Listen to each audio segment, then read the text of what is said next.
소리나는 쟁반. 첫 번째 이야기는 기묘하면서도 무서운 이야기입니다.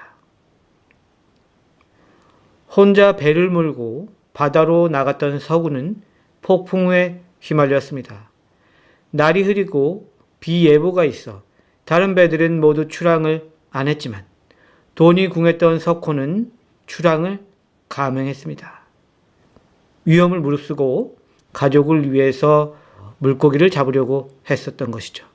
하지만 서구의 작은 배는 나뭇잎처럼 폭풍우에 휘말렸고 그는 정신을 잃고 바다 한가운데서 기절했습니다. 눈을 떠보니 전혀 모르는 곳이었고 어떻게 해야 집으로 갈 수 있을지도 몰랐습니다. 선박의 레이더 기능이나 통신 기능은 두절된 상태였으나 그래도 다행인 건 배가 움직인다는 것이었습니다. 서구는 와이프가 기다리는 집에 돌아가기 위해 망망대해를 돌고 또 돌았습니다. 배고픔은 생선을 잡아 해결했습니다. 물은 빗물을 담아 마셨습니다. 그렇게 바다를 떠돌던 서구는 근 1년 만에 드디어 자신의 집에 도착했습니다. 그런데 집에 도착해 보니 생각지도 못한 일이 벌어졌습니다. 와이프 옆에 다른 남자가 있었던 것이었죠. 남자는 다름 아닌 서구의 오래된 친구였습니다. 서구처럼 뱃일을 하는 친구였죠. 서구는 배신감에 친구에게 바로 달려들었습니다. 네가 어떻게 이럴 수 있느냐? 이런 것이었죠. 그런데 친구는 죄책감 때문인지 아무 저항 없이 그대로 서 있었고 서구는 악다구니를 치며 친구의 생명을 빼앗고 말았습니다. 너 같은 놈은 죽어도 마땅해. 이번에는 서구의 눈이 와이프에게로 향했습니다. 그가 와이프에게 달려드는데 그가 살던 어촌 마을에서 유명한 무당 기량이 그의 앞에 나타났습니다. 그만하게 한 사람 목숨 가져갔으면 자네 하는 푼 것 아닌가. 이제 저승으로 가게. 그만 이승에 머무르고. 아니 그게 무슨. 그는 그제야 자신이 이미 1년 전에 죽은 영혼임을 깨달았습니다. 발 아래 흙을 손으로 잡으려 했지만 잡아지지 않았습니다. 친구는 그의 한으로 인해 죽일 수 있었던 듯 했습니다. 그를 못 보는 와이프는 이제 자신의 남편이 된 서구의 친구를 붙잡고 하염없이 눈물을 흘렸습니다. 이게 어떻게 된 거야? 서구는 하늘 향해 크게 소리쳤고 마치 그 소리를 들었다는 듯 뒤늦게 저승사자를 태운 황금수레가 지상으로 내려오고 있었습니다. 오늘의 첫 번째 이야기, 기묘하면서도 무서운 이야기였습니다.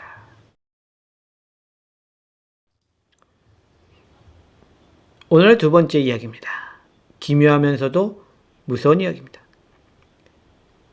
종혁의 아버지는 밖에서 남이 버린 물건을 집으로 가져오곤 했습니다.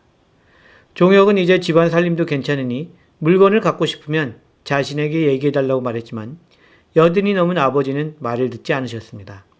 물건을 사고 싶어서 가져오는 게 아니라 아까워서 가져오는 거야. 아버지는 완강했고 종혁도 좋아서 하시는 일이라면 굳이 말릴 필요 없다고 생각했습니다. 그러던 어느 날 아버지는 아주 오래된 라디오를 하나 들고 집으로 들어왔습니다. 그러려니 하고 있었는데 아버지는 그 라디오를 열심히 들으셨고 거실에 가지고 나가서도 듣곤 하셨습니다. 그런데 라디오가 진행되는 사이사이 종혁의 귀에 이상한 소리가 들려왔습니다. 아버지, 잠깐만요. 종혁은 아버지가 듣는 라디오에 귀를 대고 방송에 섞여 나오는 이상한 소리를 들었습니다. 죽어, 죽어. 분명히 그렇게 들렸습니다. 종혁은 뭔가 불길한 기운을 느끼고 아버지에게 라디오를 버릴 것을 요구했지만 역시 아버지는 듣지 않았습니다. 그리고 일주일 후 아버지는 갑자기 돌아가셨습니다. 아버지 장례가 끝났는데도 그 라디오는 여전히 종혁의 집에 있었습니다. 이번에는 어머니가 라디오를 안 버리고 듣고 있었는데 또 죽어, 죽어 하는 소리가 종혁의 귀에 들려왔습니다. 깜짝 놀란 종혁은 라디오를 내다버렸습니다. 다행히 어머니는 한 달이 넘도록 별 문제가 없어 보였습니다. 종혁이 어머니는 잘 넘어가는 거라 안도하던 그때 갑자기 어머니가 종혁을 보고 죽어, 죽어 이렇게 말하는 것이었습니다. 그 소리는 라디오에서 듣던 그 소리였고 종혁은 그 이튿날 갑자기 심장이 멈춰 죽었습니다. 어머니는 아들을 잃은 슬픔에 정신을 잃고 길을 헤매다니다 교통사고로 죽음을 맞이하고 말았습니다. 참으로 비극적인 죽음들이었죠. 그리고 그 오래된 라디오는 다시 밖으로 나와 또 다른 희생양을 기다리고 있습니다. 오늘의 두 번째 이야기, 기묘하면서도 무서운 이야기였습니다. 오늘의 세 번째 이야기입니다. 뒷배경 보시면 무슨 이야기지? 라고 궁금하실 것도 같은데 오늘의 세 번째 이야기 역시 기묘하면서도 무서운 이야기입니다.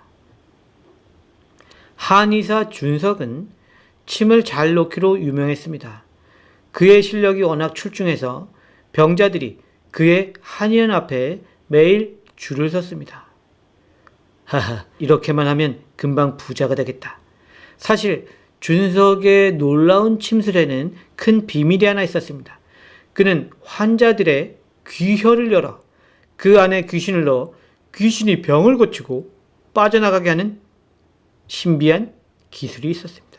자신의 스승인 노천에게 배운 방법인데 10년 넘게 그의 슬하에 있으며 귀신을 다루는 기술을 갈고 닦은 것이 빛을 발하게 된 것이었습니다.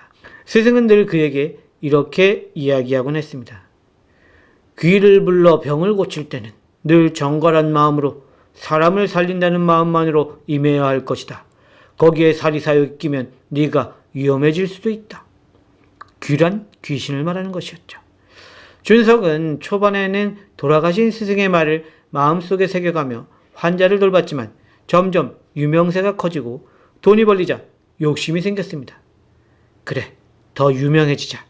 유명해질수록 돈은 더 생길 테니까. 그는 스승이 그렇게 당부했던 깨끗한 마음을 잃고 혼탁한 마음으로 환자들을 돌보기 시작했습니다.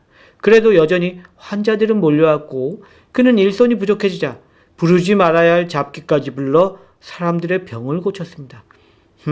내가 다 컨트롤할 수 있다. 나는 이미 스승님의 경지를 넘어섰다고. 하하하. 그렇게 해서 그는 한꺼번에 3명의 환자를 동시에 살리는 기염을 토하기도 했습니다. 하지만 욕심이 너무 컸던 탓이었을까요? 3명 환자를 동시에 치료하는 것도 모자라 그는 병실에 5명을 한꺼번에 불렀고 잡기도 5을 불렀습니다. 그리고 그들을 치료했으나 잡기 중 하나가 치료가 끝났는데도 병실을 떠나려고 하지 않았습니다. 왜 스승님한테 배운 부적이 저 녀석에는 안 통하는 거지? 당황한 준석이 다시 부적을 쓰는데 그 잡기는 준석에게 달려들었고 준석은 그 자리에 쓰러져 잡기에 의해 죽임을 당하고 말았습니다. 뉴스에는 명의 오준석, 괄호로 별세라는 부고기사가 실렸으나 그가 실제로 왜 죽었는지 정확히 아는 사람은 아무도 없었습니다. 그는 돈 욕심에 제자조차 키우지 않았으니 말입니다. 오늘의 세 번째 이야기, 기묘하면서도 무서운 이야기였습니다.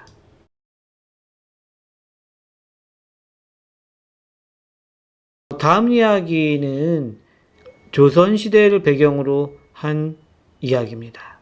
기묘하면서도 무서운 이야기 되겠습니다. 오늘의 네 번째 이야기 시작하겠습니다. 검객 상도는 조선 제1검이라 불리는 검의 달인이었습니다. 그는 조선뿐만 아니라 중국 대륙에 내노라는 검객들을 상대로 모두 승리했습니다. 가끔 일본에서 그와 겨루기 위해 조선을 오는 검객들조차 그의 상대가 되지 못했습니다. 하하, 이리 되면 내가 천하 제1검이 아닌가. 그는 자부심을 가지면서도 나름 자만하지 않고 수련을 계속해 나갔습니다. 수련을 게을리하는 순간 새로운 검객에게 패하고 말 것이었기 때문이었죠. 그러던 어느 날 상도는 해괴한 소문 하나를 듣습니다. 저작거리에 있는 주막에서 사람들이 떠드는 것을 들었는데 그는 도통 믿을 수 없는 내용이었습니다. 그는 호기심에 옆에서 탁주를 마시며 수다를 떠는 사내들에게 끼어들었습니다. 나는 무사상도라고 합니다. 그대들이 하는 말을 들으니 사람들을 해하는 나무가 있는 것 같은데 그게 정말입니까?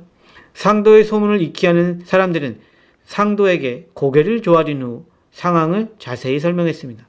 네, 저기 개성에 가면 무척이나 큰 나무가 있는데 그 나무는 이름이 없는, 그러니까 조선에 없던 그런 나무라고 합니다. 그런데 그 나무 근처에 가면 그게 누가 되었든 그 나무의 나뭇가지에 죽임을 당한다고 합니다. 아니, 그 나뭇가지? 그럼 나뭇가지가 움직인단 말이요? 네, 나뭇가지가 마치 사람 손처럼 움직여 사람을 옥죄어 그 즙을 짜 취한다고 하는 소문이 자자합니다. 사내들의 말을 다 들은 상도는 바로 자리에서 일어나 개성으로 향했습니다. 사내들이 말한 이야기가 사실인지 확인하기 위해서였죠. 막상 개성에 도착해보니 사내들의 이야기는 진실인 듯 했습니다. 사람들은 그 나무가 있는 지역은 얼씬도 않았고 관아에서는 그 나무 주변에 백성들이 들어가지 못하게 끈을 주변에 동그랗게 둘러놓고 포졸들이 그 앞을 지키게 했습니다.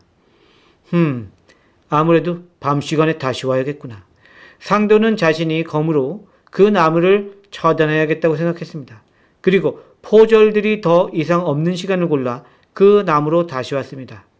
축시 정도 되는 늦은 시각이었습니다. 그는 훌쩍 관아에서 걸어놓은 끈을 넘어 나무 앞으로 갔습니다. 자, 나에게도 그 요망한 나뭇가지를 뻗어보시지. 상도는 검집에서 검을 위로 쭉 빼내 나무에게 겨누었습니다. 아니나 다를까, 한 번도 본 적 없는 나무에 두터운 나뭇가지들이 상도를 향해 빠르게 다가왔습니다. 얏! 상도는 빠르게 검을 휘둘러 나뭇가지를 잘라냈습니다. 뒤이어 여러 개의 나뭇가지가 연달아 상도를 공격했지만 상도는 빠른 못놀림으로 그것들을 잘라나갔습니다. 이야! 밤새 나무와 싸우던 상도는 끝내 지쳐 바닥에 쓰러졌습니다.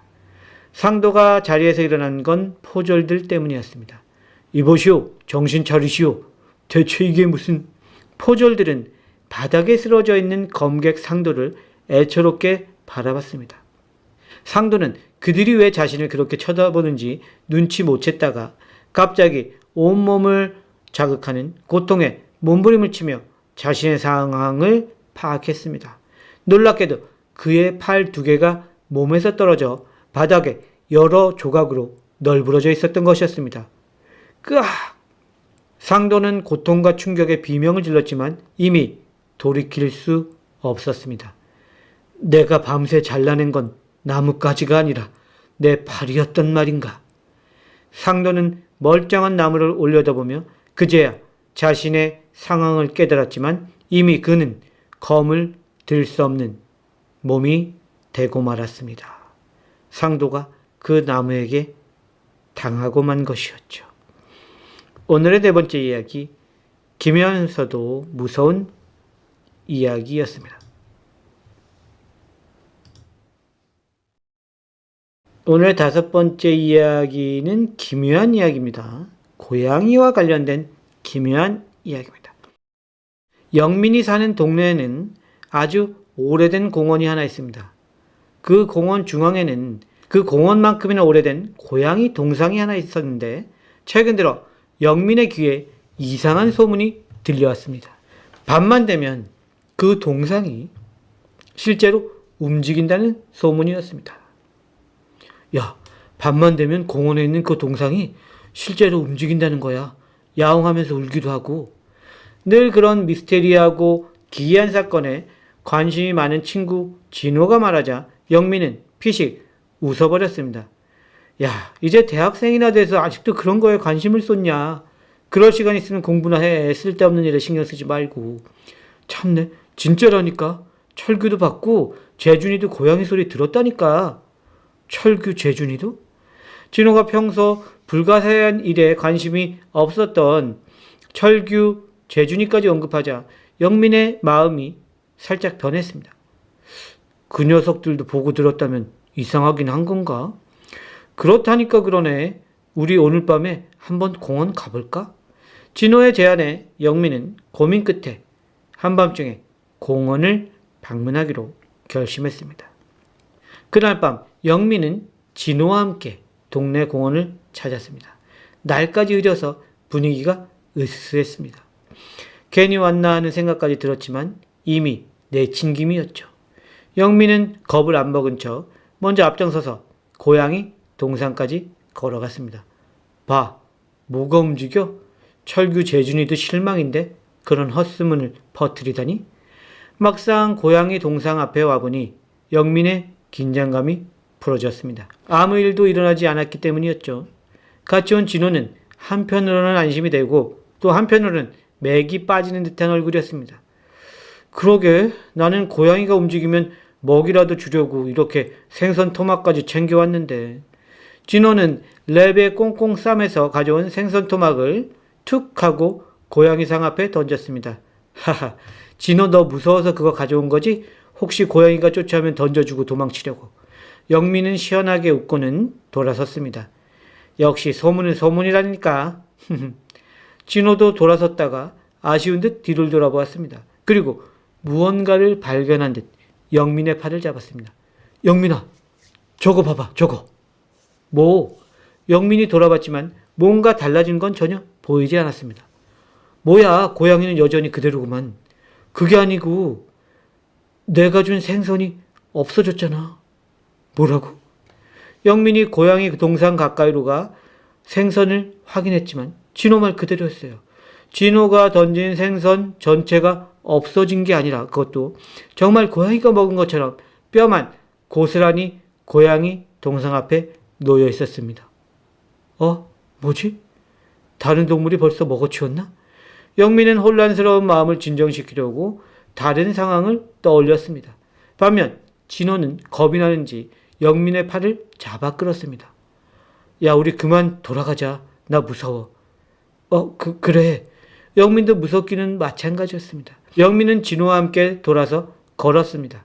그들의 걸음은 공포로 인해 점점 빨라졌습니다. 그리고 어디선가 고양이 울음소리가 들려오기 시작했습니다. 양. 그 소리에 그들은 누가 먼저랄 것도 없이 공원 밖을 향해 달리기 시작했습니다. 으악!